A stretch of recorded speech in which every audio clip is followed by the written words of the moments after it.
Tuan-tuan dan puan-puan, emas yang dicari bukanlah emas yang kita dapat nampak, kita dapat lihat dan kita dapat pegang. Sebagaimana emas yang serba kekuningan, serba berharga dan sering menjadi rebutan di seluruh dunia oleh umat manusia ataupun dalam kalangan dimensi gaib sekalipun. Jadi tuan-tuan dan puan-puan, pencerahan yang saya nak bawa pada hari ini berkenaan dengan emas yang sebenar-benarnya. Menurut guru saya, Wali Ibrahim Al-Malik, mengatakan bahawa pada bangsa Melayu itu sudah ada emasnya sendiri, sudah ada alif, mim, sinnya sendiri. Makna kata, emas yang kita gali di dalam tanah itu bukanlah emas yang sebetul-betulnya. Emas yang sebenar-benar emas adalah alif, mim dan sin. Apakah alif, mim dan sin tersebut? Jadi pada hari ini, bila mana pada bangsa Melayu itu kembali mendapatkan emas ini, maka bangsa ini akan kembali menjadi bangsa yang sangat hebat. Kerana bangsa yang hebat ini menjadi begitu berharga kerana mereka ada emas ini dalam jiwa mereka, dalam diri mereka. Kalau tuan-tuan dan puan-puan melihat sejarah-sejarah lepas, sejarah-sejarah lalu, Nusantara ini adalah satu rantau yang sangat subur, yang sangat mekar dengan Islam. Sebab itulah kebanyakan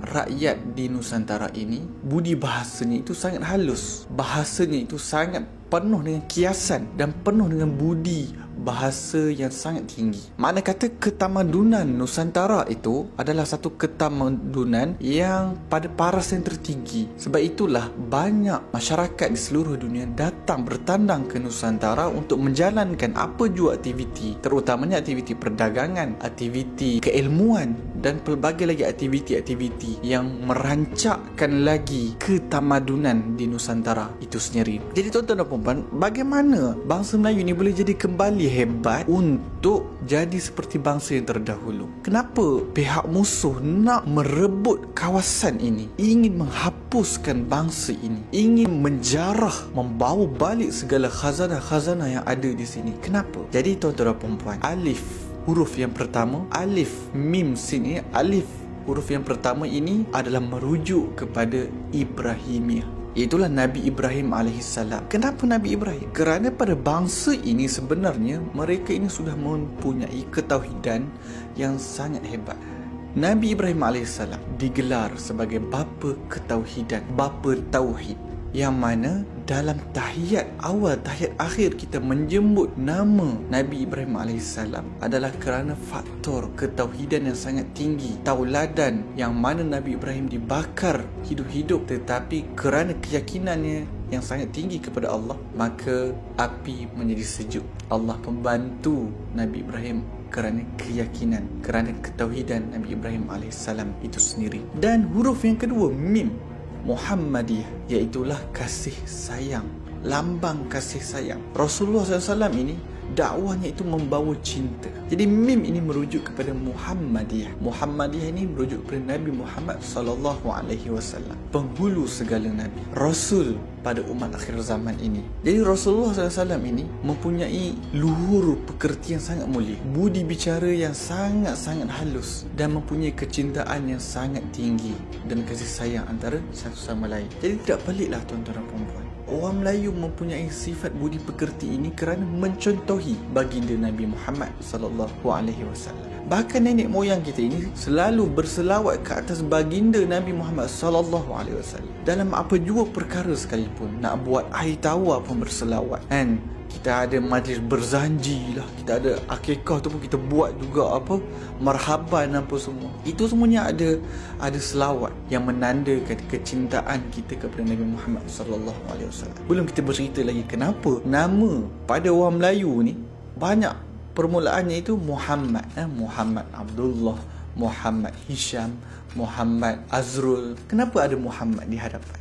Ini adalah tanda kasih dan cinta kita.